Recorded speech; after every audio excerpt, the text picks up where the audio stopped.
بسم اللہ الرحمن الرحیم۔ السلام علیکم۔ سورۃ القاف کے فضائل۔ نمبر 1، بیت اللہ شریف تک نور ہی نور۔ رسول اللہ صلی اللہ علیہ وسلم نے ارشاد فرمایا، جو شخص جمعہ کے دن سورۃ قاف کی تلاوت کرے تو جس جگہ وہ تلاوت کرتا ہے وہاں سے لے کر مکہ مکرمہ تک کا تمام فاصلہ نور سے منور ہو جاتا ہے۔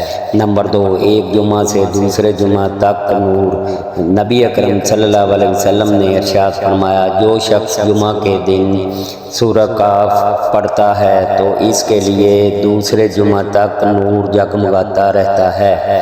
نمبر 3، دجال سے حفاظت کا ذریعہ۔ نبی اکرم صلی اللہ علیہ وسلم نے ارشاد فرمایا، جو شخص سورۃ القاف کو ایسے ہی پڑھے جیسے کہ وہ اتاری گئی ہے، یعنی تجوید کے ساتھ اچھے انداز سے، اور پھر وہ دجال کو پالے تو دجال اس پر مسلط نہیں ہو سکے گا۔ نمبر 4، ابتدائی 10 آیات یاد کرنے کی فضیلت۔ نبی اکرم صلی اللہ علیہ وسلم نے ارشاد فرمایا، جو شخص سورۃ قاف کی ابتدائی 10 آیات یاد کرے گا وہ دجال کے فتنہ سے بچا لیا جائے گا۔